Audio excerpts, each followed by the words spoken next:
Ibu peserta workshop review regional 13 yang kami hormati. Baik Bapak Ibu, workshop ini merupakan bagian penting ya dalam peningkatan mutu soal uji kompetensi, khususnya bagi institusi keperawatan di wilayah regional 13. Melalui kegiatan ini juga Bapak Ibu, kita semua diharapkan dapat meningkatkan kemampuan dalam mereview dan menyusun item soal yang valid, dan tentunya sesuai dengan standar uji kompetensi nasional ya Bapak Ibu ya. Nah, Bapak Ibu yang saya hormati, izinkan saya memperkenalkan narasumber kita yang luar biasa pada hari ini, yaitu Bapak Urip Rahayu, SKP MKOP Spesialis KMB. Beliau di tahun 2000, beliau menyelesaikan sarjana Universitas Indonesia. Kemudian di tahun 2008, beliau menyelesaikan studi magister KMB-nya di Universitas Indonesia juga, Masya Allah. Dan sekarang beliau sedang melanjutkan studi doktoral di Fakultas Kedokteran Universitas Padjadjaran Bandung, Masya Allah. Kita berikan aplaus dulu untuk pemateri kita untuk pagi hari ini, Bapak Ibu. Nah, kemudian beliau juga ini merupakan praktisi dan akademisi yang sudah sangat berpengalaman ya Bapak Ibu ya dalam bidang pendidikan keperawatan khususnya, terutama dalam hal pengembangan dan review soal-soal uji kompetensi ya Bapak Ibu. Pengalaman beliau ini dalam kegiatan item development maupun item review di tingkat nasional tentu juga akan sangat bermanfaat ya Bapak Ibu ya bagi kita semua untuk hari ini dan juga untuk kedepannya. Baik, tanpa berpanjang-panjang kata ini Bapak Ibu, mari kita simak bersama pemaparan materi dari Bapak Urip Rahayu kepada Bapak. Kami persilahkan dengan hormat. Ya, terima kasih Bu Anti. Suara saya terdengar? Terdengar Pak, jelas. Baik, yang saya hormati Ketua IPNI Regional 13 Pak Rahmat Wabula ya, luar biasa. Saya terus terang aja Pak Rahmat apa ya, dengan adanya acara ini sangat bahagia ya, karena karena saya nggak tahu ada perasaan bahagia ya. Saya juga udah pernah ke Uncen, yang pertama ke Uncen ya. Jadi ceritanya dulu saya ditugaskan di Uncen, tetapi tiketnya itu ke Sorong. Jadi yang membuat ya yang bikin tiketnya itu bahwa Uncen itu ada di Sorong, ternyata beda ya. Untungnya saya terlambat gitu ya, terlambat karena macet di Jakarta.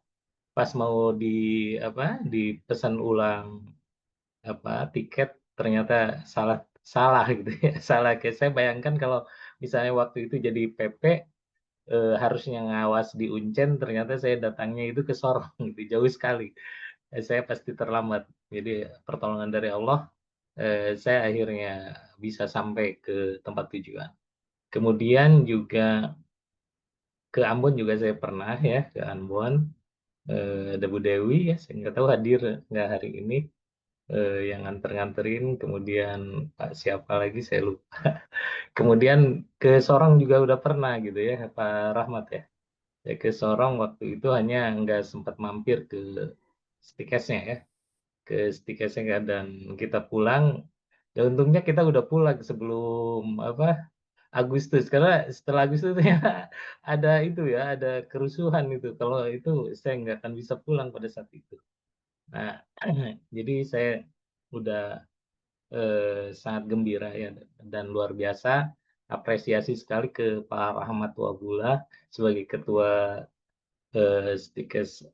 ketua AIPNI ya Regional 13. Mudah-mudahan ini emang menjadi momentum eh, dari AIPNI Regional 13 untuk maju ya. Selama ini kan kayaknya belum pernah mengadakan IREP ya. Saya kan semua soal masuk ke saya semua, sehingga saya tahu benar gitu ya.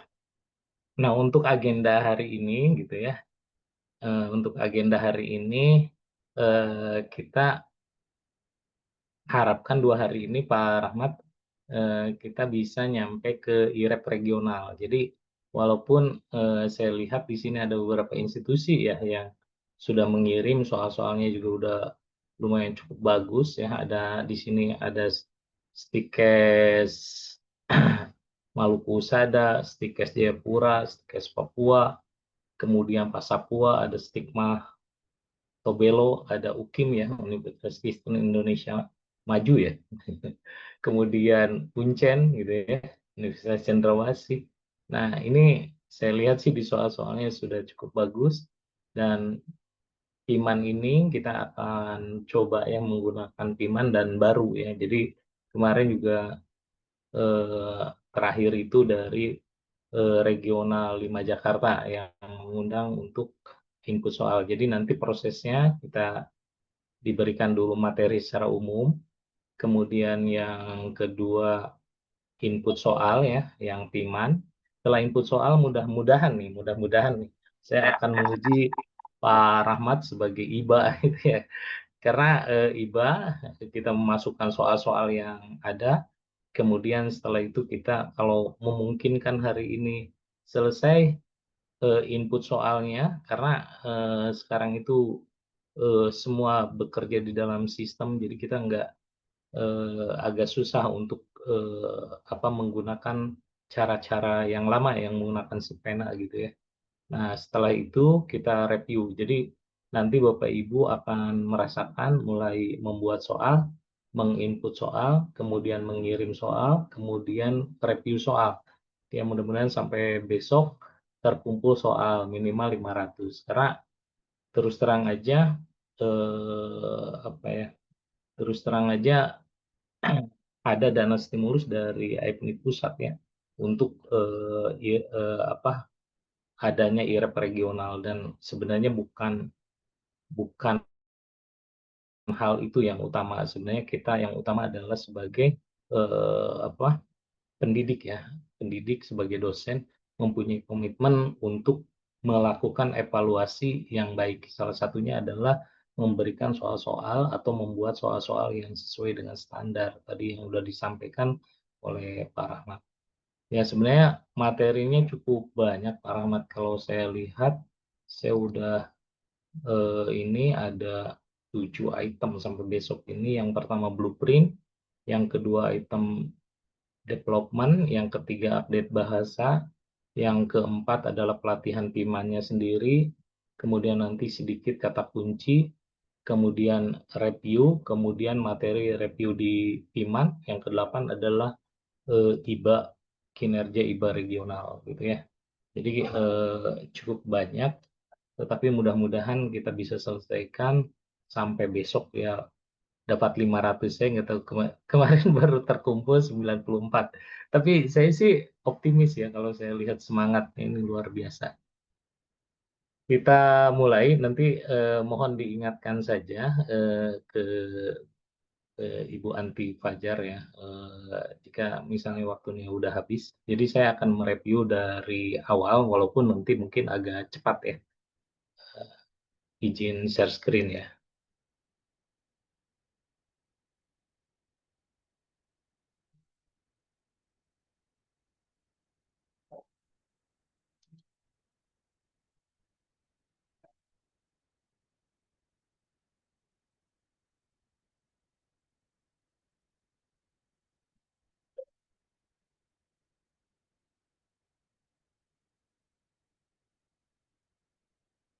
Karena Bapak Ibu sudah pernah item development, jadi nanti saya sedikit-sedikit aja untuk apa?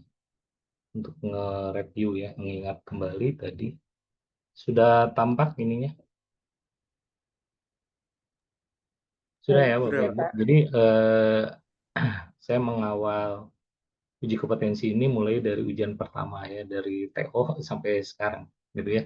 Sampai sekarang. Jadi nanti kita berbagi ilmu tentang bagaimana mengelola soal gitu ya.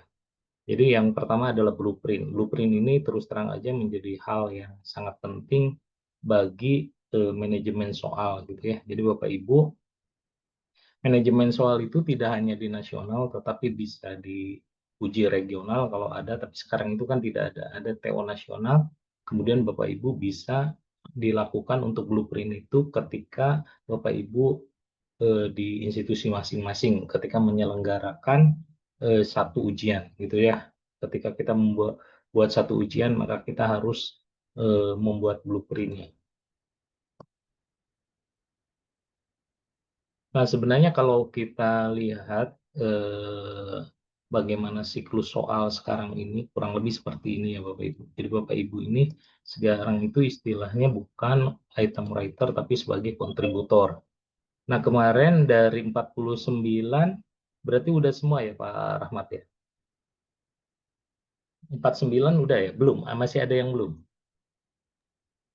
Masih ada yang belum, Pak. Masih ada yang belum ya. Jadi proses ya, in proses. Jadi Bapak Ibu sebenarnya dulu udah sempat diberikan waktu untuk gratis ya Pak Rahmat ya. Gratis berapa hari, emang waktunya sangat cepat, tetapi ternyata ini juga keuangannya terbatas gitu ya. Sehingga akhirnya harus bayar 50.000 per tahun ya. Jadi Bapak Ibu 50.000 per tahun, dan alhamdulillah luar biasa usaha dari Pak Rahmat ya kemarin. Daftar, setelah daftar kemudian langsung diverifikasi ya. Jadi Bapak Ibu udah setidaknya sudah ada cikal bakal untuk menjadi kontributor. Nah, sebenarnya ketika Bapak Ibu daftar jadi kontributor itu sebenarnya sudah bisa menjadi reviewer. Jadi syarat menjadi reviewer harus terdaftar sebagai kontributor. Jadi kalau Bapak Ibu belum pernah daftar menjadi kontributor, maka nggak akan bisa namanya itu muncul di sistem. Ya, yang pertama adalah penulis soal. Bapak Ibu nanti posisinya ada di penulis soal. Nah, sebenarnya di penulis soal ini sebenarnya ada nanti di institusi ada local item bank administrator. Jadi di institusi juga bisa menyelenggarakan ujian sendiri. Jadi dikasih setternya, tetapi sekarang itu baru nyampe ke regional. Ini di sini ada Pak Rahmat. Jadi nanti Bapak Ibu dari kontributor ini yang udah mendapat lisen akan setor ke regional. Nah, di regional ini akan melakukan nanti ya, akan melakukan di sini review regional ya, review regional. Setelah review regional, kita itu ini akan store soal ke review nasional. Review nasional itu kita laksanakan sebelum TO. Jadi sebelum TO kita melaksanakan 2 IREPNAS, item review nasional, itu metodenya hibrid ya Bapak Ibu. Jadi kalau menurut saya yang di 13 juga bisa hibrid ya, artinya bisa kumpul di masing-masing atau misalnya online gitu ya. Nah, setelah store ke sini, nanti ini ada item review nasional gitu ya. Item review nasional ini dilaksanakan 2 kali, kemudian masuk ke panel expert. Panel expert ini hanya sekali di Jakarta ya. Jadi dari 2 ini Jakarta, kemudian berikutnya ini masuk ke non-score item gitu ya. Ini nanti diberikan di buku ya, buat buku. Biasanya kita mendapatkan kurang lebih yang diujikan di TO itu ada 6 buku gitu ya. 6 buku soal. 6 buku soal setelah diujikan gitu ya. Di sini masih non-score item. Artinya soal yang diujikan itu belum mempunyai hasil atau menunjukkan soal itu sulit atau mudah gitu ya. Nah, setelah ada TO baru ada muncul diskriminasi indeks dengan difficulty index ya. Nah, kalau yang bagus diskriminasi indeks lebih dari 0,2 dan difficulty indeksnya dari 0,3 sampai 0,7 maka masuk ke ujian nasional. Jadi di ujian nasional itu soal-soalnya itu emang sudah terpilih ya Bapak Ibu. Nanti Bapak Ibu kalau masuk soalnya ke panel expert gitu ya, lolos di panel expert, maka Bapak Ibu mendapat stimulus 15.000 per 15.000 per soal gitu ya. 15.000 per soal. Nah, ini kita harapkan di sini juga ada namanya item invited writer nih. Pak Rahmat ini masuknya invited writer ya, kalau nggak salah. Pak Rahmat ini rajin mengirim soal ya. Terakhir aja ngirim soalnya banyak, ada 60.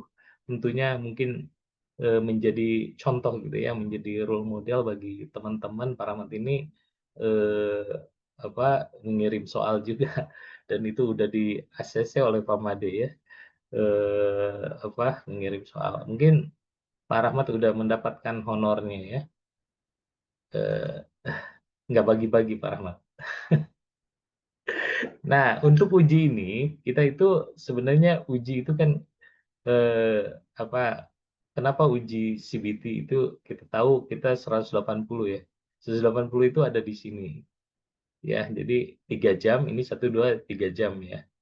Tapi kita mempunyai tingkat validitas itu 95 ya. Jadi kita ini paling bagus kalau dilihat dibanding dengan eh, apa dengan profesi tenaga kesehatan lain gitu ya. Kan kita di hukum itu bukan ada 32. Jadi kita itu termasuk paling bagus lah ya untuk tingkat validitasnya dan rehabilitasnya. Nah, kemudian sekarang lagi mengembangkan ini juga Pak Rahmat ya, OSCI ya. Jadi kita juga udah mulai review-review soal di regional untuk soal-soal OSCI gitu ya. Jadi kita harapkan regional 13 juga terus maju ya, semangat. Jadi selain dari CBT, Bapak Ibu juga sudah mulai nge-review soal OSCI. Nah, apa sih yang dimaksud dengan blueprint? Blueprint ini adalah kisi-kisi atau arah yang diharapkan oleh pengguna ya, diharapkan oleh pengguna di sini. Lulusan ini diharapkan oleh pengguna. Ya, perlu adanya keselarasan antara pengguna dan hasil. Tetapi di kita itu masih keputusan dari Medan gitu ya, yang terakhir. Jadi blueprint-nya belum ganti-ganti. Jadi blueprint ini bukan suatu yang tabu, bisa dirubah. Dan diharapkan blueprint ini bisa membentuk karakter utama dari perawat itu sendiri, gitu ya. Nah, ini kita tahu tujuannya adalah untuk hukum ini melindungi masyarakat ya, bukan semata-mata kita ingin ujian aja gitu ya. Tetapi bagaimana ujian ini menjadi drive learning sebenarnya. Saya dulu pernah dimarahin oleh Prof. Tri sekarang sebagai penasihat menteri ya. Eh, Prof, karena saking susahnya untuk membuat soal kita mengumpulkan soal itu bukan hal yang mudah tapi sangat susah. Prof, bagaimana kita mengumpulkan soal itu seperti SMPTN gitu ya? Udah aja kita kumpulkan ahli-ahli untuk membuat soal dan kita bayar. Nah, ternyata dari situ saya kena teguran oleh Prof. Tri, Pak, kita melaksanakan hukum ini bukan semata-mata untuk meluluskan dan tidak meluluskan gitu ya. Tetapi diharapkan adalah ada drive learning. Drive learning itu artinya ketika institusi itu ada mahasiswanya yang tidak lulus, maka dia harus memperbaiki sistemnya ya.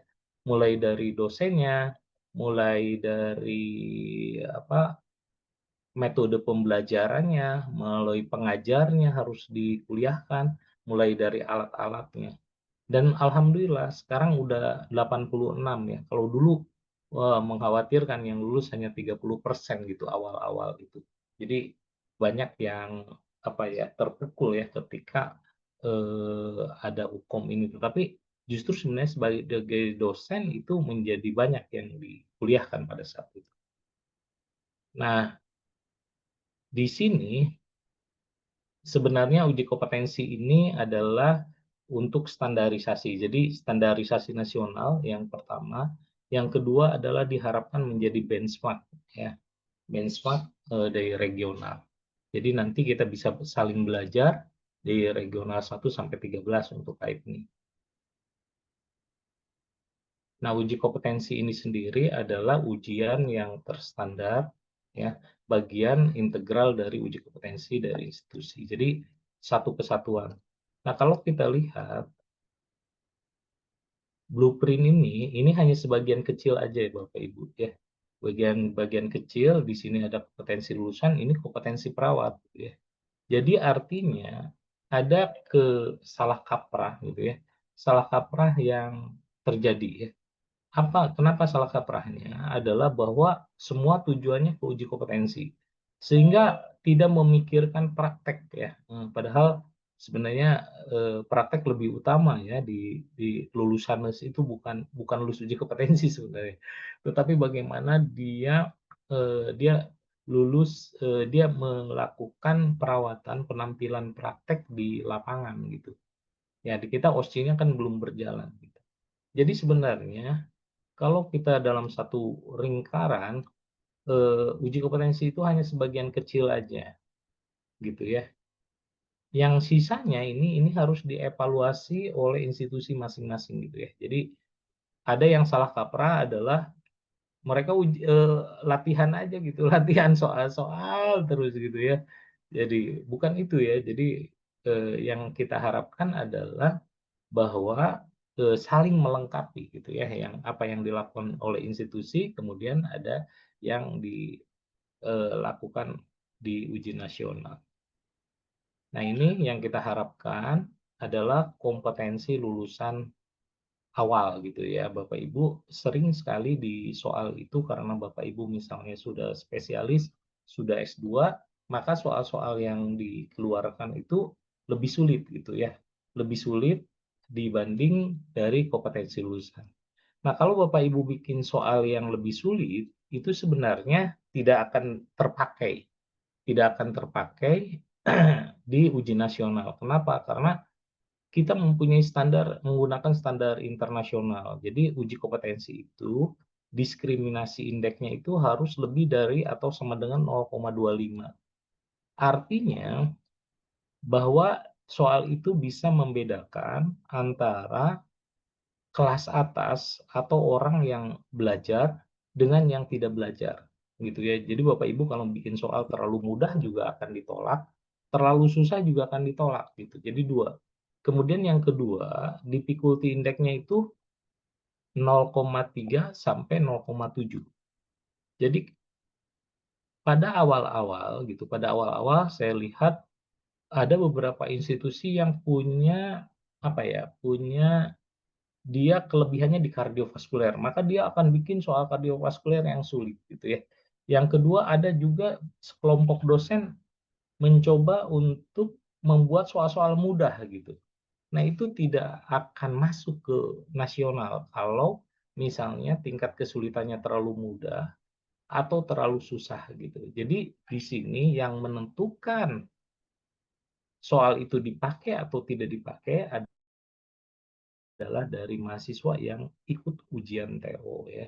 Itu yang menentukan nanti. Jadi kita setelah ujian TO kita pilihin mana yang diskriminasi indeksnya lebih dari 0,25 dan tingkat kesulitannya 0,3 sampai 0,7. Sehingga mahasiswa itu kalau TO-nya lulus, maka dia ketika UKOM-nya itu akan naik kurang lebih 3 digit ya, karena soalnya yang susah-susah itu akan dibuang. Nah, ini domainnya ya Bapak Ibu, mulai dari domain utama ada etik legal. Kita tahu bahwa soal-soal etik ini agak susah untuk membuatnya karena kita belum pedoman etik. Kalau misalnya dari Bapak Ibu mau menginisiasi pedoman etik boleh. Jadi ini kurang lebih soalnya itu seputar definisi dengan contoh aja gitu ya. Kemudian yang berikutnya adalah praktek dan manajemen keperawatan dan pengembangan profesional. Ini juga susah nih.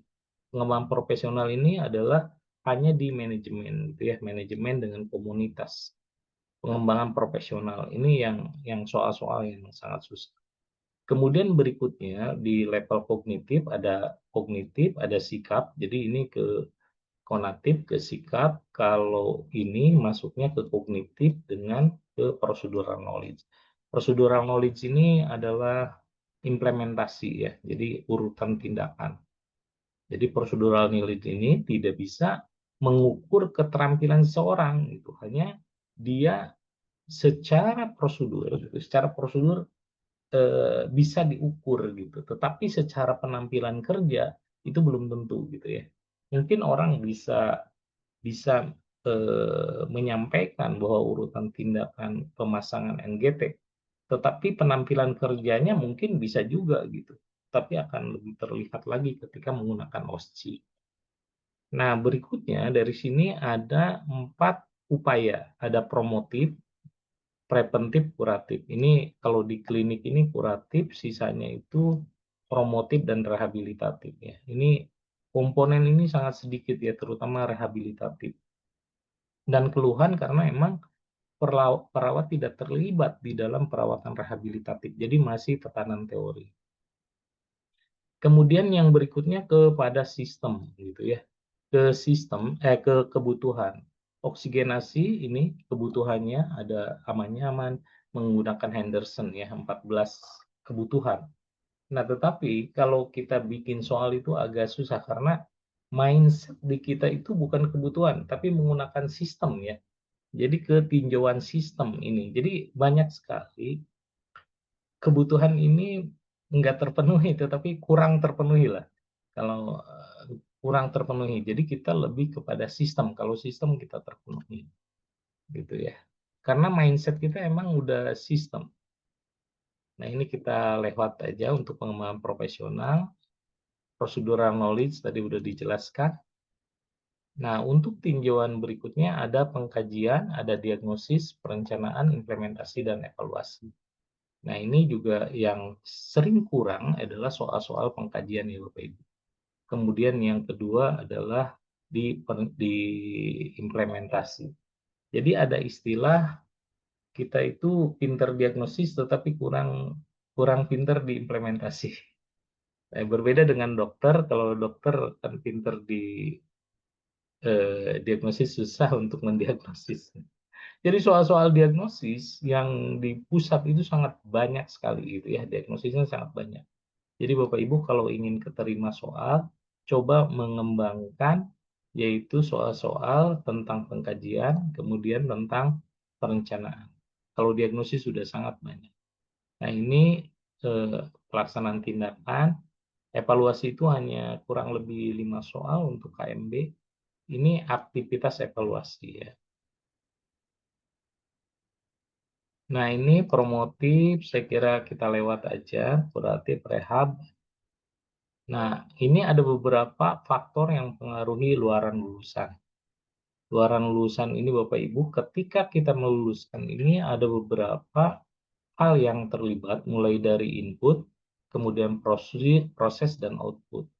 Nah, yang pertama input itu kita harus mempunyai blueprint. Keperawatan mempunyai blueprint, ada blueprint untuk nurse, ada blueprint untuk perawat. Jadi Bapak Ibu, kalau misalnya Bapak Ibu di 2 prodi itu, maka tidak boleh misalnya soal-soal D3 disetor ke S1 atau kebalikannya, dari S1 dari nurse ke D3 gitu, karena blueprint-nya pasti berbeda. Yang kedua adalah kontributor soal. Nah, ini kontributor soal ini sangat penting ya. Jadi alhamdulillah Pak Rahmat saya ucapkan terima kasih sebagai tim bidang itu ya, tim bidang kompetensi gitu ya, sangat gembira terus terang aja, gembira ya saya karena luar biasa ini ada satu harapan yang besar di regional 13 nih.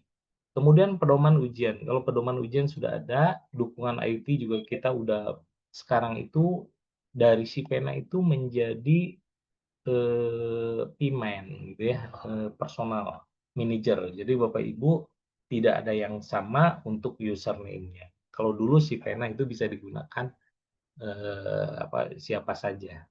Kemudian dalam prosesnya, yang pertama adalah standarisasi kontributor soal. Nah, standarisasi kontributor soal dengan pelatihan ini, saya kira sudah mulai Bapak Ibu kita mempunyai hal yang sama gitu ya. Yang kedua adalah proses review. Jadi ada proses review, kemudian ada tryout, ini kita nasional ya. Kemudian pengelolaan uji juga nasional, pengelolaan bank ini ada regional, kemudian ada nasional. Nah, kemudian terakhir adalah standar setting ya, penentuan kelulusan. Nah, penentuan kelulusan itu kita belum berubah juga. kita menggunakan anggap 2 gitu ya. Kita masih di 46,7 kalau nggak salah 46,7, di mana kita itu 60% dari IPK gitu ya, dari IPK akademik plus 40% dari umum gitu ya. Nah, ini standar settingnya 46,7. Nah, ini kurang lebih kalau Bapak Ibu ingin memetakan blueprint seperti ini, tapi saya kira nggak sampai ke situ. Nah, contohnya ketika kita mau mempaketkan soal ya, misalnya saya ingin mempaketkan soal untuk TO aja ya, kita mempaketkan soal, maka misalnya ada 2.000 soal, ada 2.000 soal. Untuk semuanya 2.000. Ternyata KMB-nya ada anggaplah 800. Maka saya harus memilih soal jumlahnya seperti ini. Nah, ini komposisi terbaru ini seperti ini. Yang kita dapatkan bahwa KMB itu 52, kemudian keperawatan anak 20, maternitas 20 gitu ya. Jadi kita harus memenuhi semua blueprint, tinjauan 1 sampai tinjauan 7. Ya, jadi cukup banyak. Jadi yang pertama, di sini kita mulai sebenarnya kalau dari KMB ya, saya sampaikan dari KMB dulu lah. Dari KMB itu biasanya kita kalau dari 52 gitu ya, 52 soal kan jatahnya ini 52. Saya 52 berarti kalau 52 kali 6 paket, 6 buku, berarti 52 dikali 6 buku ya. Jadi Bapak Ibu nanti kalau misalnya di di institusi misalnya mau bikin satu buku saja boleh gitu ya. Berarti KMB-nya 52. Nah, misalnya saya diberikan beban 6 buku, berarti 6 kali 52 soal yang harus saya saring, saya filter sesuai dengan blueprint gitu ya. Saya diberikan soal 800 soal gitu ya yang nah, itu saya harus memfilter gitu ya, memfilter dan memberikan komposisi sesuai blueprint yang ada gitu ya. Contohnya misalnya satu paket itu ada 52 gitu ya, 52 soal, maka sistemnya itu kan ada 10 ya, ada 10 sistem. Nah, 10 sistem itu misalnya sistem kardiovaskular respirasi misalnya ya, sampai ke integumen, itu ada 10 sistem kurang lebih. Nah, ini dibagi lagi menjadi sistem asuhan, yaitu pengkajian, kemudian diagnosis, kemudian intervensi, implementasi, evaluasi gitu ya. Jadi kurang lebih kalau 52 dibagi sistem, berarti bagi 10 ya, berarti jatahnya itu 5,2. Jadi kurang lebih di sini itu diagnosisnya misalnya di respirasi satu gitu ya, satu gitu, satu satu gitu. Ini setengah lah, karena hanya 5 soal untuk semuanya. Ini mungkin 2 lah ya. Ini 2 saya siapin diagnosis intervensi segini. Kurang lebih seperti ini gitu ya. Jadi nanti kita siapkan. Itu kalau di KMB, di anak hanya 20. Nanti saya harus nyiapin model seperti ini di 6 paket gitu ya. Jadi 52 kali 6 paket. Nah, kita juga sebenarnya kedalaman soal. Kalau kedalaman soal ini sebenarnya sudah di apa ya, difilter dari review regional, kemudian review nasional, kemudian panel expert. Jadi udah melalui 3 proses ya. Jadi kalau misalnya tingkatan C2. Tapi Bapak Ibu, untuk C2 ini sebenarnya ada beberapa diperbolehkan gitu ya. Bapak Ibu, konteks soal C2 ini sebenarnya masih diperbolehkan. Terutama tempat 52 ini Bapak Ibu. 52 ini adalah KMB dengan KDM. Jadi KDP lah, kalau kalau sekarang itu KDP. Jadi orang-orang KDP itu masuknya itu ke sini, ke 52 soal ini. Nah, yang C2 itu misalnya kita menanyakan tentang patofisiologi. Itu boleh, tetapi pertanyaannya itu harus berdasarkan klinis. Jadi maksudnya gejala klinis pasien gitu ya. Gejala klinis pasien itu seperti apa gitu ya. Misalnya, oh sesak, sesaknya karena apa misalnya. Nah, itu proses patofisiologinya itu bisa ditanyakan. Itu boleh C2. Itu C2 tetapi boleh dilaksanakan. Tetapi Bapak Ibu kadang-kadang saya lihat di apa ya, jadi reviewer itu ternyata lebih ganas gitu ya. Lebih lebih ganas dibanding membuat soal. Jadi kalau lihat soal orang itu malah, oh ini salah gitu. Jadi otaknya itu luar biasa gitu.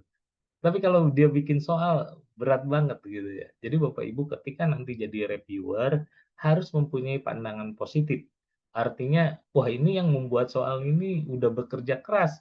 Yang terpenting udah ada intinya, itu coba dipikirkan gitu, kira-kira perbaikannya apa gitu. Jadi jangan sampai, ya udah saya nggak mau pusing, tolak, nggak pusing, tolak gitu. Jadi emang kalau tolak-tolak kayak gitu sih enak. Yang rempong ini adalah ibanya. Jadi misalnya contoh ibanya saya menyiapkan untuk 40 orang, 40 orang kali 100 yang di 20, biasanya sih 20 ya, 24 lah.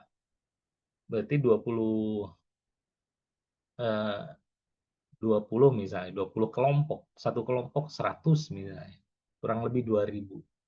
Nah, saya menyiapkan 2.000 soal, ternyata dari soal itu tolak tolak tolak semua. Kan kalau udah gak ada soal, saya bingung ini soalnya dari mana gitu. Nah, ini yang sebenarnya penderitaan dari IBA itu seperti itu kalau ditolak gitu. Bayangkan aja misalnya 50 soal, yang diterima hanya 4. Saya pusing juga itu. Jadi artinya di sini ada dua sisi yang harus Bapak Ibu lihat. Yang pertama Bapak Ibu ketika menjadi kontributor, pembuat soal itu harus betul-betul serius ya karena apa ya, sayang juga kalau bikin hanya soal-soal asal-asalan pasti ditolak gitu. Itu ya Bapak Ibu. Jadi seperti itu, ini saya kira kita lewat aja. Ini kurang lebih seperti ini. Jadi kalau kita jumlahkan gitu ya, secara keseluruhan ini ada 52, ini ada 20, 20. Jadi nanti sebelum kita paketkan, kita akan minta ke tim pembuat paket gitu ya.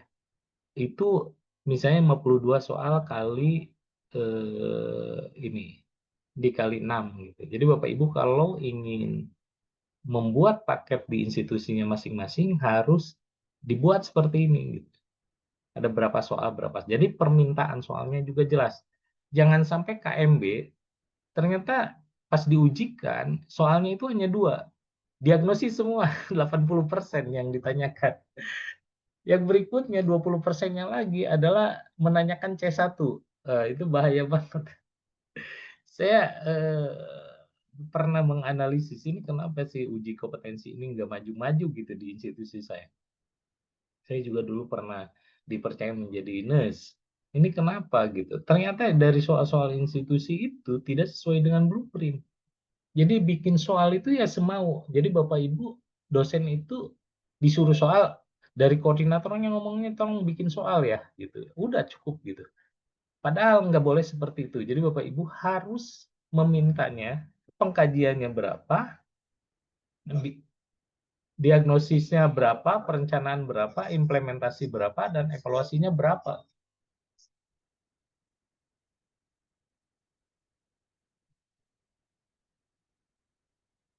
Gitu ya. Jadi kita mintanya itu jelas gitu ya. Jadi pengkajiannya berapa, diagnosisnya berapa. Jadi jangan jangan sampai nanti yang diujikan itu semua diagnosis. Gitu. Nah, ini itu akan kejadian nanti Bapak Ibu setelah pelatihan ini Bapak Ibu coba cek lagi soal-soal yang Bapak Ibu berikan di UTS atau di UAS. Itu kita ketawa sendiri. Saya kira yang ini kita tidak perlu bahas. Nah, ini ada beberapa terminologi kesepakatan aja supaya bisa mudah ya seorang pasien itu untuk di rumah sakit, untuk apa? di komunitas itu klien gitu ya. Kemudian seorang laki-laki dan perempuan, jadi nggak ada tuan A, tuan B, tuan C gitu ya. Apalagi disebutkan ya, misalnya nyonya apa gitu ya, itu nggak usah. Usia, usia, kemudian tekanan darah ini kalau di awal kalimat ditulis tekanan darah, tapi di tengah kalimat bisa TD gitu. Ini satuannya mmHg. Untuk suhu 0 derajat ini pada simbol ya Bapak Ibu nanti. Frekuensi nadi kali per menit, frekuensi napas kali per menit. Satuan lab ditulis misalnya diagnosis ronsen elektrokardiogram gitu ya, tidak ada singkatan. Kemudian apa lagi nih? Ini ada istilah-istilah yang di buku blueprint sebenarnya. Nah, ada misalnya di sini rumah sakit bisa disingkat jadi rumah sakit, RS, puskesmas pembantu pustu, unit gawat darurat bisa di UGD, diagnosis menjadi diagnosis, prognosis, toraks gitu ya. Nah, ini bisa Bapak Ibu menjadi panduan.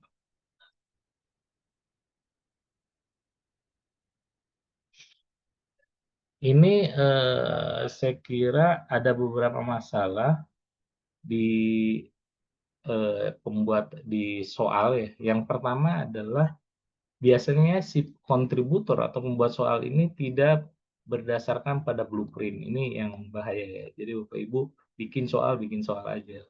Sementara ini sistemnya kayak gini, karena kadang-kadang kalau dipaksa malah nggak jadi soalnya. Ya udah, gimana otaknya aja mau kemana gitu ya. Mau bikin pengkajian ya pengkajian. Makanya ada rumusnya ya Bapak Ibu. Kalau kalau saya ngambil aja dari apa? Dari satu kasus mahasiswa gitu ya. Kita bikin resume kasusnya, setelah itu dibikin pengkajian apa, kemudian pengkajiannya bisa beberapa nomor, kemudian diagnosisnya bisa beberapa, intervensinya beberapa, implementasi berapa gitu. Jadi tapi nanti ditulis ulang gitu. Jadi jangan sampai dari kasus yang kita punya, yang satu kasus itu kita di copy aja gitu. Karena kita itu harus memikirkan bahwa ada namanya close the option rule gitu. Jadi ketika membaca soal itu, si pembaca soal itu udah tahu sebenarnya arah soal kemana. Kemudian yang berikutnya adalah pembuat soal ini sulit memenuhi rehabilitatif ya Bapak Ibu ya. Ini rehabilitatif ini mungkin karena kita jarang gitu ya, itu kurang diperhatikan. Jadi rehabilitatif sebaiknya udah mulai menjadi perhatian kita juga digarap. Yang kedua pengkajian. Pengkajian juga sama. Kemudian pengembangan profesional, ini manajemen. Di KMB ini penginderaan endokrin dan muskulo ini masih sangat jarang. Ya, jadi Bapak Ibu kalau yang jarang-jarang gini, kemudian Bapak Ibu tulis, maka kesempatan untuk lolos di nasionalnya sangat tinggi. Ya, oke, baik. Untuk blueprint, mungkin ada yang ingin ditanyakan dulu. Silakan Bu Anti sebelum kita melangkah ke soal ujian ya.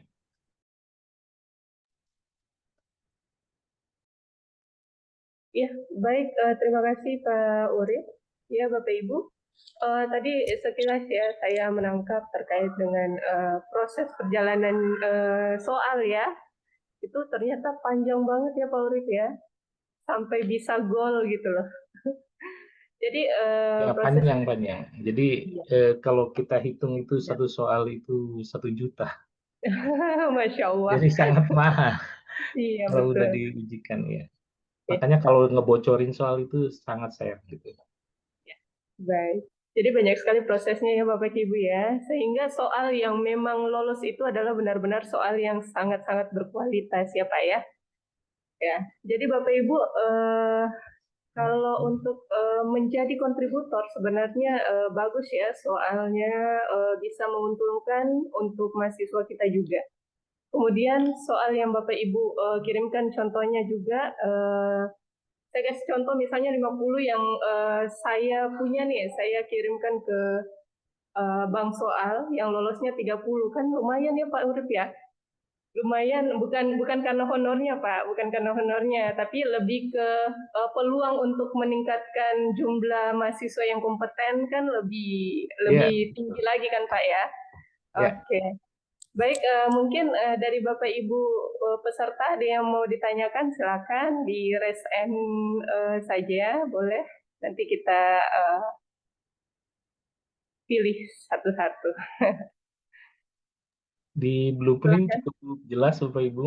Jadi tugas Bapak Ibu sebagai kontributor minimal nanti di institusi itu permintaan soal itu harus sesuai blueprint ya. Walaupun misalnya Bapak Ibu nggak diminta gitu ya, nggak diminta oleh koordinator sesuai blueprint, tetapi Bapak Ibu udah paham. Jadi memberikannya soalnya itu harus sesuai. Misalnya saya mengampu tentang praktur, maka ketika membuat soal praktur diminta misalnya 5 nomor, maka saya akan bikin pengkajian satu, diagnosis satu, intervensi satu, implementasi satu, evaluasi satu, gitu. Benar. Seperti itu, gitu ya. Jadi kita udah termindset. Jadi kita nggak boleh misalnya tadi kita kan ngajarinnya juga mulai dari pengkajian sampai kepada evaluasi, begitu.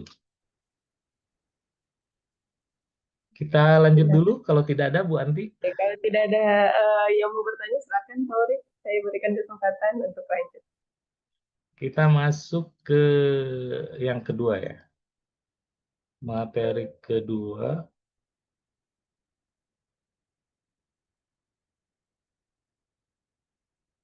kedua dan ketiga ya. Sebenarnya kalau kita lihat di acara adalah tentang bahasa. Nanti kita langsung aja dua, yaitu bahasa, update bahasa dengan materi item development sendiri. Nah, kalau Bapak Ibu dapat minimal 10 ya masuk ke nasional, mungkin Bapak Ibu berhak mendapatkan tadi kalau 10 itu mendapatkan sertifikat dari nasional. Jadi nanti akan diumumkan di RAT ya. Jadi akan diumumkan di rapat anggota tahunan yang sekarang akan dilaksanakan Oktober. Jadi nama Bapak Ibu akan apa ya, akan disebutkan gitu ya, akan disebutkan namanya siapa, berhasil menulis. Kalau lebih dari 10, kalau kurang dari 10 nggak disebutkan. Nah, sebenarnya saya ingin item development itu bagaimana membuat soal yang baik gitu ya. Membuat soal yang baik itu seperti apa gitu. Saya yakin, saya lihat soal-soalnya sekilas udah sangat baik, tinggal di-review. Yang pertama ini kan tadi udah disampaikan bahwa ujian ini kita baru tahap kompeten aja gitu, MCQ. Nah, sekarang itu mulai masuk ke sini gitu ya. Kita di Jabar udah mulai review di sini, review di OSCI. Jadi soal-soal OSCI kita udah mulai review gitu ya. Udah mulai membuat eh, untuk persiapan nanti tahun 2025 untuk ujian OSCI. Nanti kalau yang ke sini belum ya, ke 360. Ini kedokteran udah nyampe sini. Kita ke sini aja berat karena mungkin biayanya juga cukup besar ya. Tapi kalau kita lihat apa eh, udah mulai ya tingkat kesadarannya udah sangat tinggi. Yang berikutnya, kenapa penting OSCE itu nanti ke depannya ya Bapak Ibu? Ke depannya itu agak susah. Sekarang aja udah agak susah untuk mendapatkan kita praktek di rumah sakit. Jadi OSCE itu merupakan salah satu strategi untuk mengimbangi gitu ya, mengimbangi nanti antara praktek di rumah sakit dengan praktek di lab gitu ya. Karena lebih mahal. Nanti semakin banyak yang menggunakan semakin mahal. Jadi kalau semakin mahal seperti itu kita harus memprioritaskan mana praktek mana yang tidak gitu ya. Itu yang saya lihat di negara-negara misalnya Malaysia itu udah nggak boleh lagi pegang apa, nggak boleh lagi pegang pasien gitu ya. Kalau kita alhamdulillah masih diperbolehkan untuk memegang pasien. Jadi kita mempunyai pengalaman yang nyata gitu ya. Ini saya kira kita lewat aja ini nggak perlu kali ya, tipe A segala macam. Nah, ini yang tipe A ini sebenarnya kata kuncinya adalah tanpa halo efek ini maksudnya tidak ada subjektif gitu ya. Jadi kalau kita menguji OSI itu agak ada halo efek. Halo efek itu misalnya Bu Anti menguji mahasiswa yang diajar oleh Bu Anti. Pasti ada halo efek gitu ya. Waduh, ini gimana gitu ya, apa nggak diluluskan gitu. Saya yang ngajarin di labnya tapi nggak diluluskan. Nah, itu ada halo efek. Ya, kalau ini Hukum ini kan nggak ada gitu ya. Dia tidak tahu siapa mahasiswa ini kan. Ya, ya ngerjain yang bisa ya enggak. Cost efektif skala besar ya, jadi lebih murah. Kalau kalau OSCE itu kan minimal 600.000 per orang. Jadi 600.000 atau tidak dibayar dan lama ya, belum habis habis pakai segala macam gitu ya. Jadi cukup besar untuk cost-nya. Nah, berikutnya ini saya kira kita udah lewat aja. Jadi prinsip-prinsip dasarnya yang harus kita ketahui membuat soal ini adalah nilai aplikasi integral dari pengetahuan. Kemudian yang kedua menggunakan skenario klinik. Jadi ada skenario kliniknya, uji kemampuan dasar nalar dan masalah. Hindari trivia. Trivia ini adalah sesuatu yang dangkal sifatnya. Jadi sifatnya misalnya nilai normal HB gitu ya, nanyain nilai normal HB. Nah, nilai normal HB menanyakan nilai normal itu termasuknya trivia gitu karena apa ya, tidak mengandung makna yang dalam. Berbeda kalau misalnya kita tanyakan kenapa seseorang HB-nya itu bisa turun pada pasien gagal ginjal. Itu akan berbeda, sama-sama konteksnya HB, tetapi yang satu menanyakan nilai normal, yang kedua menanyakan patofisika ya. Atau yang ketiga, apa yang harus dilakukan ketika misalnya pasien dia dengan hemodialisis kemudian mengalami anemia gitu. Itu akan lebih lebih susah lagi gitu ya. Jadi dari satu fokus pembelajaran satu tema bisa bisa sangat dangkal atau trivia, bisa menengah atau bisa sangat dalam ya. Hindari memorisasi yang sederhana. Pilih satu jawaban yang paling benar. Nah, ini agak menjadi kritik juga Bapak Ibu ya. Jadi ada dua hal yang jawaban yang paling benar ini. Yang pertama adalah yang saya temui kalau kita ambigu ya, banyak sekali. Kenapa saya bisa menyimpulkan seperti itu? Karena orang-orang yang kelas atas ketika dia menjawab, misalnya jawabannya kan A eh, sampai E gitu ya, sampai E misalnya. Nah, misalnya salah satu contoh ya kejadian. Misalnya kalau misalnya ada luka, kemudian ada jaringan nekrotik gitu ya, apa yang harus dilakukan gitu ya? Ternyata berkumpulnya itu yang pertama adalah nekrotomi, yang kedua adalah kolaborasi gitu ya, kolaborasi kepada dokter gitu ya. Nah, ternyata usut punya usut, ternyata di beberapa perkumpulan itu nekrotomi itu nggak diperbolehkan gitu.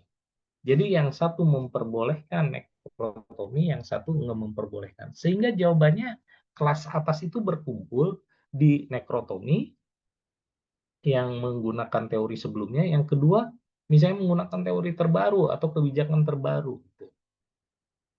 Nah, ini sangat penting. Contoh lagi misalnya gini, sering terjadi misalnya orang sudah konstipasi seminggu nih.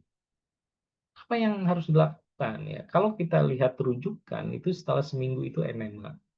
Tetapi di lapangan itu nggak ada enema untuk yang konstipasi. Pasti diberikannya adalah suppositoria gitu ya. Nah, ini hati-hati ketika kita membuat satu jawaban yang paling benar. Jadi mau tidak mau, si pembuat soal ini emang harus turun ke lapangan.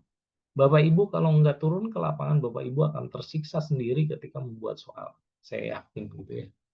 Kalau Bapak Ibu hanya baca di buku aja, Bapak Ibu yakin nggak akan selesai itu soal, Bapak Ibu akan merasa tersiksa. Misalnya pimpinannya itu Pak Rahmat ya, ketua Stikesnya, Bapak Ibu jadi dosennya. Kemudian Bapak Ibu nggak pernah ke klinik atau nggak pernah ke lapangan, disuruh bikin soal 15. Itu susahnya minta ampun karena kita menceritakan sesuatu yang fiksi yang kita nggak alami. Berbeda kalau misalnya kita sering ke lapangan, maka kita bisa tahu, oh ini gitu ya. Kemudian distraktor yang homogen ya, ini juga sama, yang sama ya distraktornya. Ini masalah ujian ini adalah tidak konsisten, isi ujiannya tidak konsisten. Jadi contoh misalnya ada dua kondisi pasien gitu ya. Ternyata jawabannya itu beda, yang satu misalnya diagnosisnya nyeri, padahal sama, patah tulang. Yang satu lagi misalnya mobilitas fisik. Sebenarnya yang benar yang mana gitu. Nah, ini juga sama. Kemudian proporsi tidak konsisten yang tadi saya sampaikan, diagnosisnya terlalu banyak. Soal yang terlalu mudah dan terlalu sulit. Ya, jadi hati-hati mudah dan terlalu sulit. Soal yang tidak layak masih sering keluar. Ya, biasanya yang tidak layak itu disebabkan karena tadi jarang sekali ke lapangan gitu ya. Jadi misalnya dia.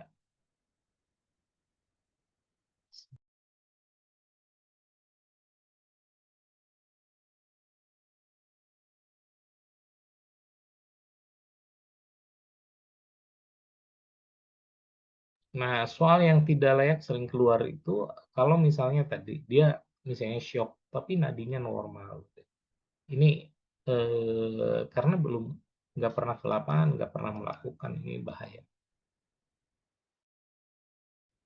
Ini ya, jadi tipe A itu one best answer. Jadi jawabannya satu sehingga si peserta akan sangat susah untuk memberikan jawaban ya dalam kondisi tersebut. Sehingga kalau misalnya dosen yang ngerti sering membuat soal, maka akan mudah untuk mengajarkan. Kadang-kadang kan kita ya bukan bukan bapak ibu saya ya. Saya itu kadang-kadang ketika membuat soal, kenapa ini nggak diajarkan? Padahal ini sangat penting gitu. Jadi kebalik gitu. Harusnya ketika kita ngajar itu kan harusnya udah dipersiapkan. Oh ini titik poinnya loh. Dari anemia itu poin-poin pentingnya ini. Nah, ini kadang-kadang terjadinya itu, kita menemukan titik poin itu ketika setelah membuat soal. Waduh, ini nggak diajarin gitu. Nah, itu jangan sampai terjadi seperti itu. Tapi setidaknya ketika kita membuat soal ada perbaikan gitu ya, ada perbaikan, continuous improvement lah ya, dibanding tidak membaik. Ini saya nggak bahas, ini juga nggak bahas, ini juga. Nah, ini contohnya ya, jadi soal ini ada 3 bagian. Yang pertama adalah vignette, yang kedua adalah lead in, yang ketiga adalah option atau pilihan. Ini untuk membuat stem atau vignette ya, vignette. Kalau di Piman itu vignette nanti. Nah, ini di sini biasanya ada umur, tempat perawatannya, ada keluhannya, ada durasi, ada riwayat, ada temuan, ada hasil-hasil pemeriksaan, ini bisa lengkap, bisa sebagian gitu ya. Nah, ini standarnya gitu. Ini sangat berbeda dengan OSCE ya. Nanti Bapak Ibu kalau bikin yang OSCE beda lagi. Nah, yang dimaksud dengan close the option rule, jadi harus memenuhi the close of ketika Bapak Ibu mereview nanti apakah memenuhi syarat close the option rule.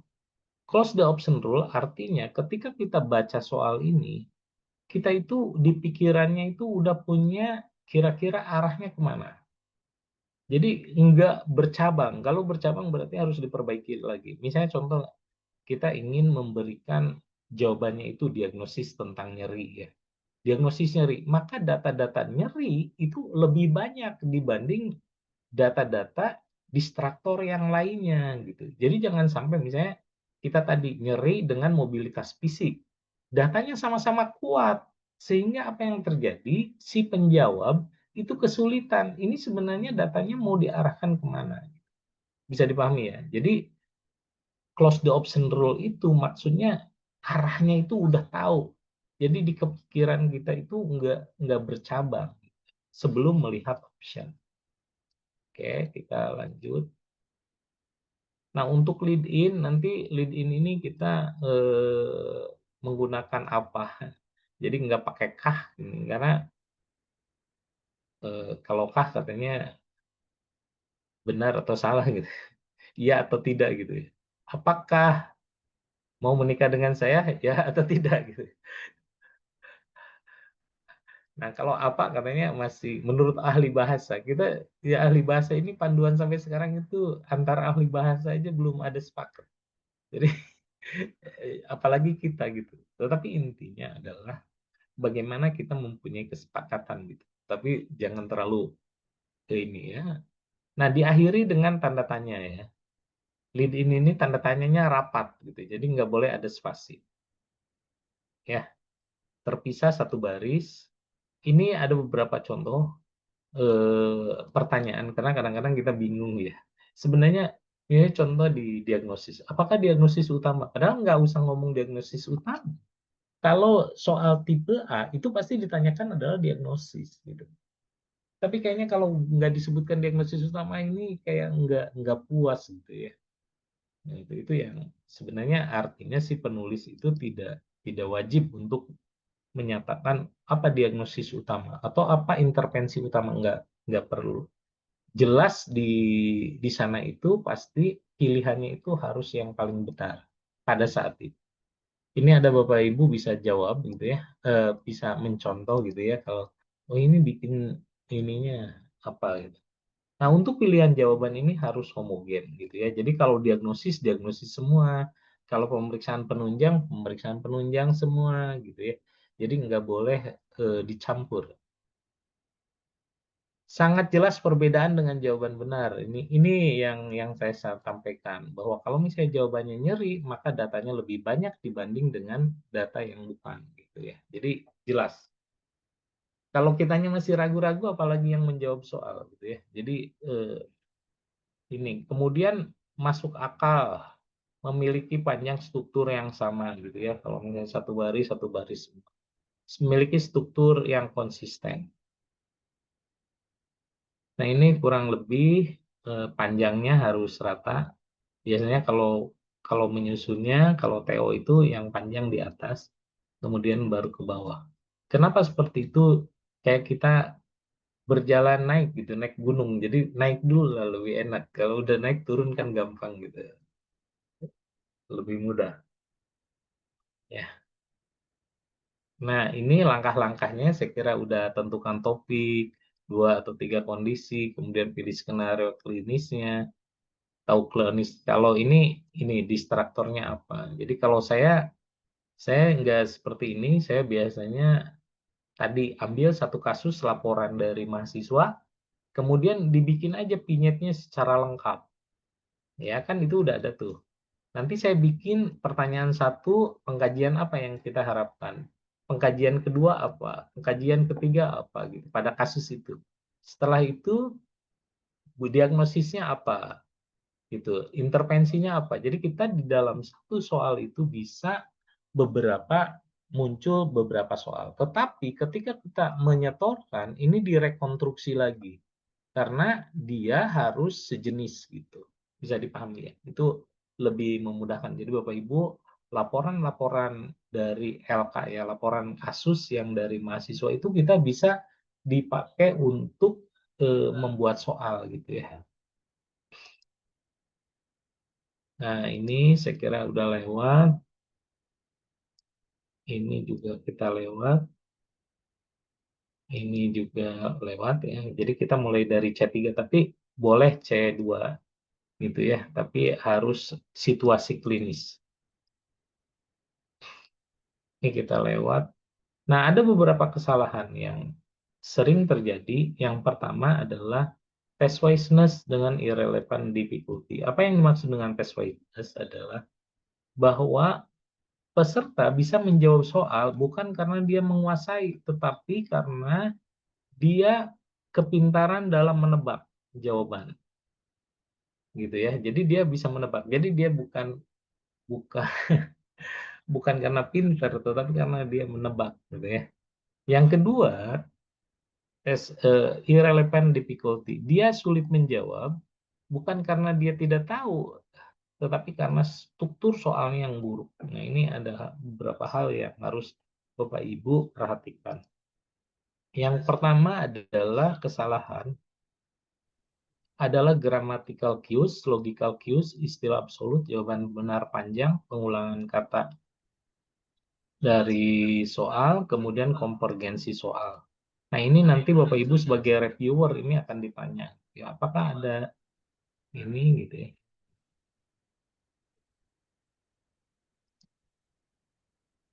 Ini salah satu contohnya ya. Grammatical cues. Apa yang dimaksud dengan grammatical cues adalah salah satu pilihannya tidak mengikuti gramatikal pada stem. Contohnya adalah di sini pemberian intravena. Tetapi di sini ada CT scan dengan pemeriksaan cerebrospinalis. Maka si penjawab soal itu ini nggak akan jawab A dengan B, dengan C. Itu tidak akan jawab. Ini yang dimaksud dengan grammatical cues. Jadi grammatical cues itu kita bisa lihat dari apa ya? Kita lihat dari option. Nah, ini sering terjadi apabila gini, misalnya grade luka bakar itu hanya 4 gitu. Sedangkan pilihan di sini 5. Maka Bapak Ibu bikinlah yang kelima, grade 5, padahal nggak ada grade 5. Nah, maka yang 5 itu nggak akan dipilih gitu. Nah, ada beberapa cara perbaikannya gitu ya. Ini contohnya, misalnya setelah menopause, folikel hormon ini apa? Jadi jawabannya kan hanya meningkat, menurun, atau hampir sama. Kan nggak ada lagi. Nah, bagaimana perbaikan kalau ingin seperti itu? Maka kita naikkan. Sebenarnya apa yang meningkatnya itu di sini, dinaikkan di sini. Hormon yang mana yang meningkat pada wanita menopause gitu ya. Eh, jadi misalnya kita nanya luka bakar derajat 2. Maka luka bakar derajat 2 itu tanda-tandanya yang kita angkat ke atas gitu ya. Misalnya si A itu mengalami eh, luka bakar, kemudian mengalami nyeri, luka bakar dan sebagainya gitu. Apa yang perlu dikaji lebih lanjut? Ciri luka bakar derajat 2 apa? Misalnya bulai gitu ya. Jadi jawabannya adalah bulai gitu ya. Jadi yang menjadi jawaban itu kita naikkan ke atas gitu ya. Kemudian yang berikutnya adalah selalu, tidak pernah. Ini mah kayaknya nggak ada ya. Jadi kata-kata ini saya belum jarang menjumpai yang tidak pernah ini kayaknya nggak ada. Kita lewat aja. Kemudian berikutnya adalah long correct answer. Jawaban yang paling benar adalah yang paling panjang.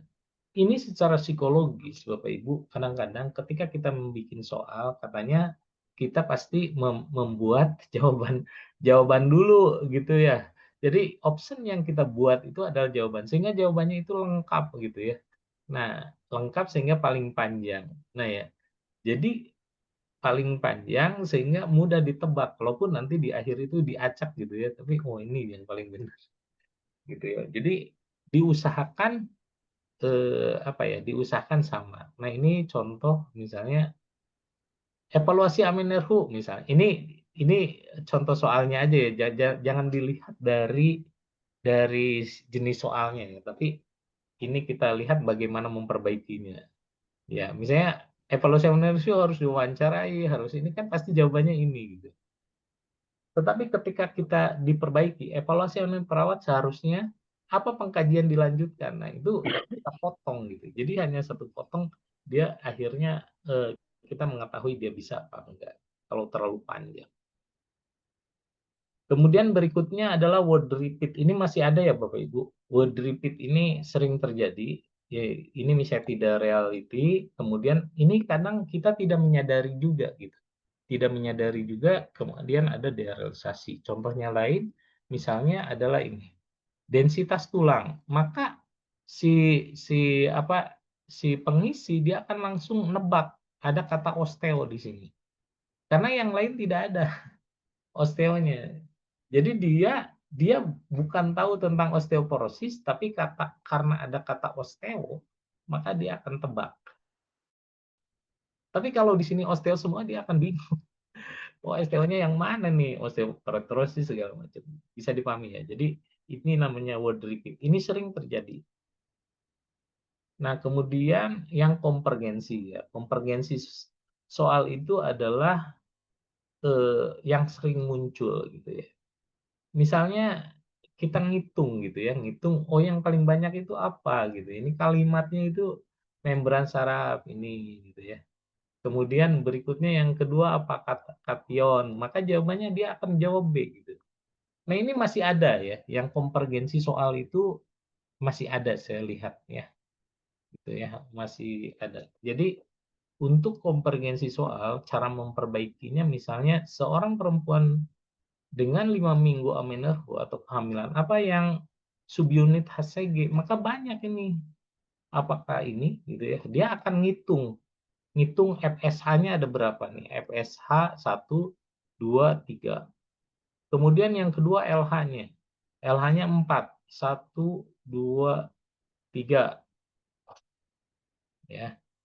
Kemudian berikutnya adalah PSH. Maka dia akan jawab A gitu ya. Maka kita bisa perbaiki sebenarnya apa yang pertama kali dideteksi? Sebenarnya kita mau nanya FSH atau mau menanya LH atau mau menanyakan TSH gitu. Itu pilih salah satu saja gitu ya. Jadi tidak harus semuanya. Nah, kemudian yang berikutnya adalah irrelevant difficulty. Artinya dia itu si penjawab itu sebenarnya bukan nggak bisa ya. Tetapi karena struktur soal yang kita buat itu buruk, maka dia menjadi menjadi nggak bisa jawab. Ini contohnya adalah soal panjang kompleks. Ini panjang banget gitu ya. Itu bingung gitu sebenarnya apa gitu jawabannya. Nah, ini harus dihindari. Berikutnya, jadi kita bisa memotong kata kerja gitu ya. Memotong kata kerja gitu ya, sehingga menjadi lebih ringkas gitu ya. Berikutnya adalah numerik. Nah, ini sering terjadi ya. Misalnya kurang dari 20, kemudian 20, 30, gitu ya. Lebih dari 50. Ini juga lebih dari 50 gitu. 90 itu lebih dari 50. 75 juga lebih. Jadi bingung, ini akan terjadi kebingungan karena bisa C atau bisa D, bisa E gitu ya. Nah, karena dua-duanya lebih.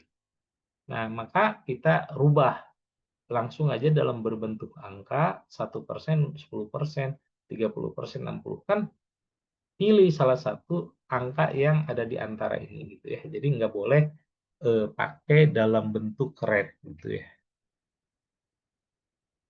Yang kata biasanya sering, biasanya ini multi interpretatif, ini jarang ada ya. Berikutnya adalah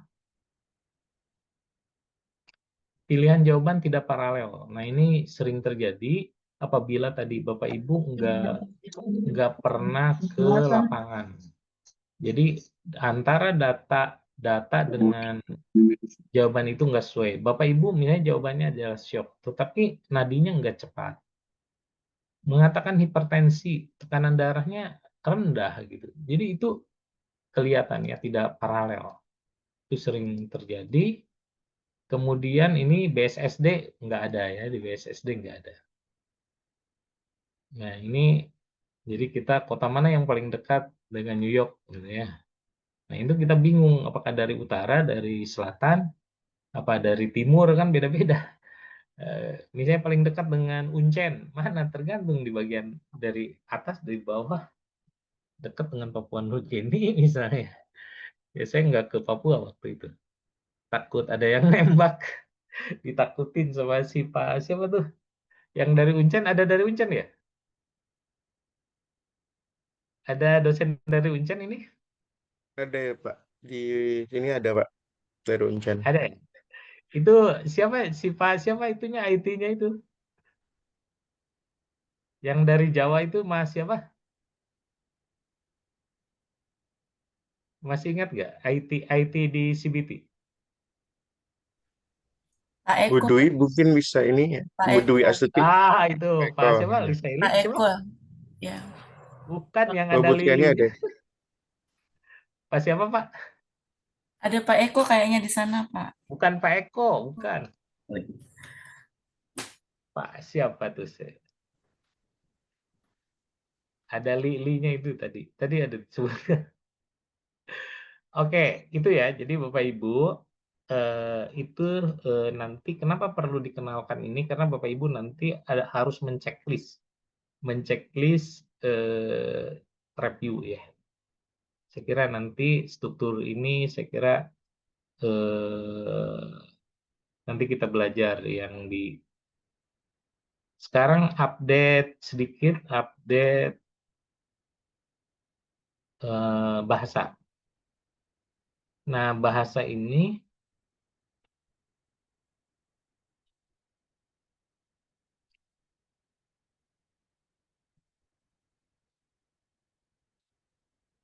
untuk bahasa ini kita sebenarnya panduan nasionalnya belum keluar juga, padahal udah kita mendatangkan ahli dari Jogja, dari UI gitu ya, dari UPI gitu ya, banyak, tapi mereka juga berbeda-beda. Nah, ini struktur bahasa. Yang pertama adalah pinyet ya. Pinyet ini sebelumnya seperti ini. Ya, kita lihat. Jadi kita singkat ya, seorang laki-laki, 49 tahun, koma. Nah, ini perubahannya di pinyet. Ya. Kemudian berikutnya adalah jadi ini seorang laki-laki berusia, jadi seorang laki-laki ini nanti yang lain menyesuaikan. Kemudian di hasil pengkajian, dulu ini hasil pengkajian titik 2, pasien tampak bla bla bla, pemeriksaan gitu ya. Nah, ini menjadi hasil pengkajian, koma, kalau dia hasil wawancara pakai koma, pasien nampak gitu ya, itu berbentuk subjektif. Tapi kalau misalnya dia ini contohnya hasil pengkajian, koma, pasien mengatakan apa gitu ya. Jadi ada pakai koma. Tapi kalau misalnya hasil pengkajian lebih kepada data objektif, maka titik 2, koma, wajah pucat, lemas, dan seterusnya gitu ya. Nah, contoh ada beberapa kata hubung, misalnya lemas dan pucat. Ini kalau setara gitu ya. Kalau tidak setara, maka dipakai kata serta gitu ya. Mual, muntah itu setara. Serta apa gitu ya. Nah, kemudian kata depan. Kalau dia tempat itu harus dipisah. Di rumah, di ruangan gitu ya, kata menunjukkan tempat. Tapi kalau dia dengan kata kerja atau kata benda itu digabung, dibuang, dilakukan, ya direvisi gitu ya. Berikutnya KTSP ya, KTSP. KTSP. Jadi ini akan melebur menjadi me gitu ya. Contohnya ini P kan mempengaruhi. Ini P-nya itu lebur menjadi memengaruhi. Kemudian konsumsi K, huruf K. Jadi ini lebur, hilang K-nya menjadi mengonsumsi. Kemudian T hurufnya, telaah menjadi menelaah. KTS, ini S. Mensiram menjadi menyiram. Jadi lebur ya. Jadi yang ada huruf K, T, S, dan P, maka ketika ada imbuhan me, dia akan lebur kata tersebut gitu ya. Berikutnya adalah angka. Angka ini kalau misalnya berbentuk satu angka, itu ditulis oleh huruf. Misalnya 3 kali, 1 kali gitu ya. 1 juta rupiah. Tapi kalau 2, maka 72 ini pakai angka. 72, 52, 15 gitu ya. Tapi kalau hanya satu, misalnya satu orang, 2 orang gitu ya, itu pakai huruf. Huruf miring dipakai menuliskan kata ungkapan bahasa daerah dan bahasa asing. Kemudian nama diri seperti nama orang, lembaga, organisasi, bahasa asing, bahasa daerah tidak ditulis dengan huruf miring. Penyakit juga tidak huruf miring. Ini penyakit kita kan sering ya. Misalnya stroke. Stroke. Nah, itu tidak miring gitu. Semi Pauler. Pauler nama orang, nggak miring. Ya.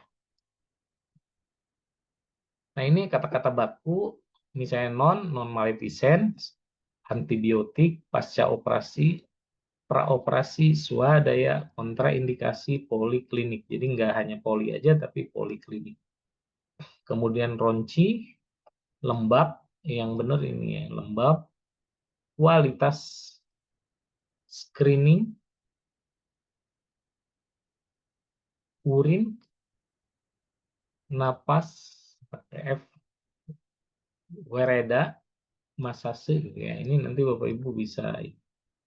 Nah, kemudian untuk di pertanyaan, apakah dijadi apa? Gitu ya. Ini harus rapat.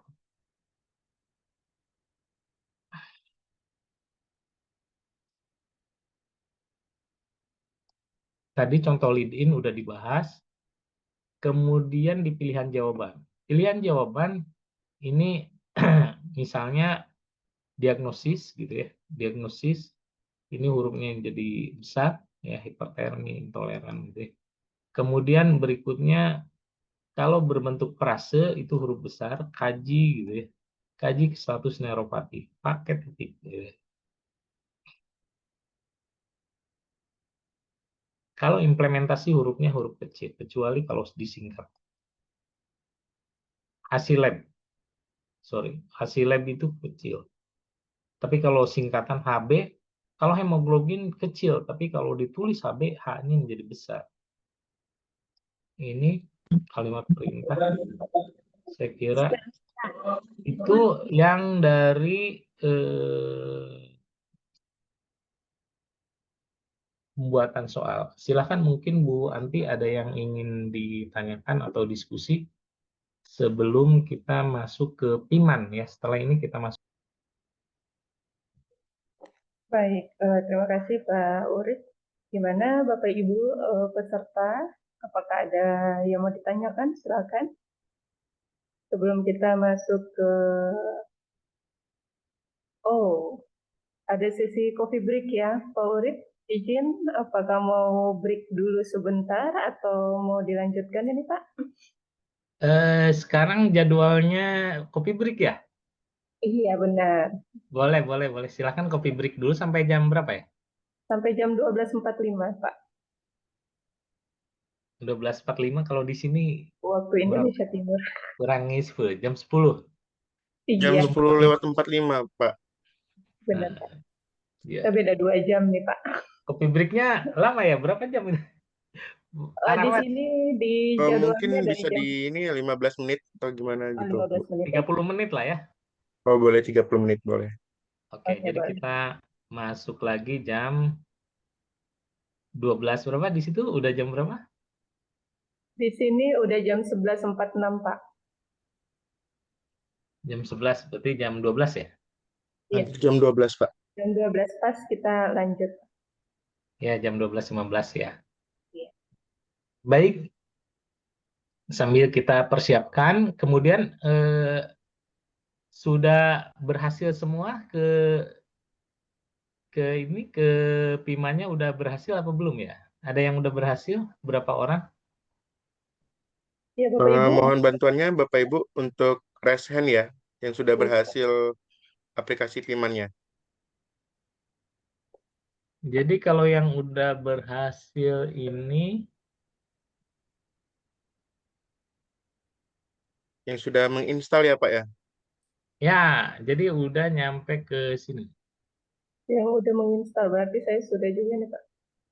Nih, sudah nyampe ke sini. Tampilannya udah nyampe ke sini nih. Iya, benar. Benar, Pak. Sudah, Pak. Oke, mungkin bisa di raise hand Bapak Ibu yang sudah sampai tahap ini. Baru 3 ya. Mungkin agak sedikit bingung Pak. Jadi Ya, teman-teman, nanti karena prosedurnya kan panduannya lumayan kan ada panjang di ya Pak situ ya. ya, panduannya.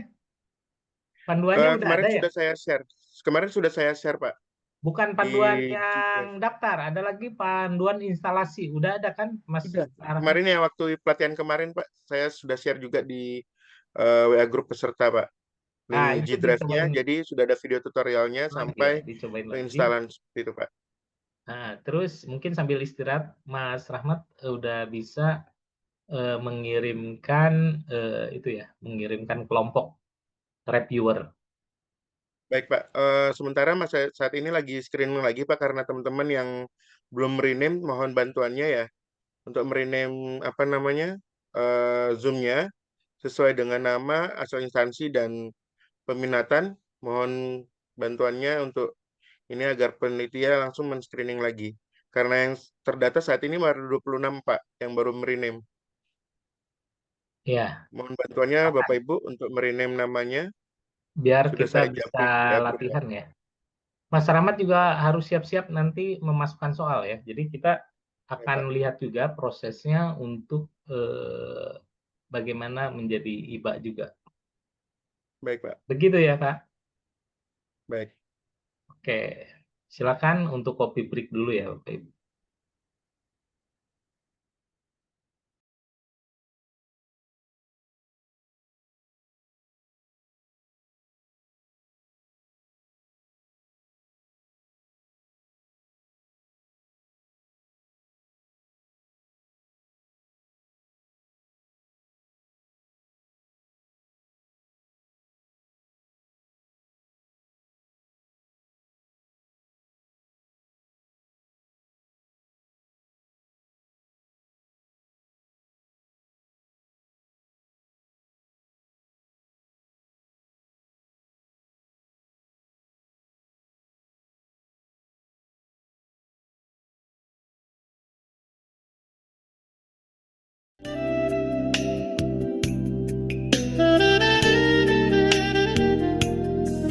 Bantuannya Bu Ellen untuk di-rename ya. Di-rename namanya. Bu Ellen. Erna. Bu Ernawati Hatue. Ikhwan. Mohon bantuannya untuk merename namanya ya. Bu Indah Benita dari UKIM. Mohon di-rename untuk peminatannya ya. Pak Irfandi bisa ditambahkan. Oke, sudah. Bu Ismiani belum ada peminatannya, mohon segera ditambahkan ya. Pak Mirdad mohon di-rename lagi namanya, tambahkan peminatannya. Bu Mailar mohon tambahan peminatannya ya. Bu Sari, Bu Ratnasari tambahan asal instansi sama ini ya peminatannya.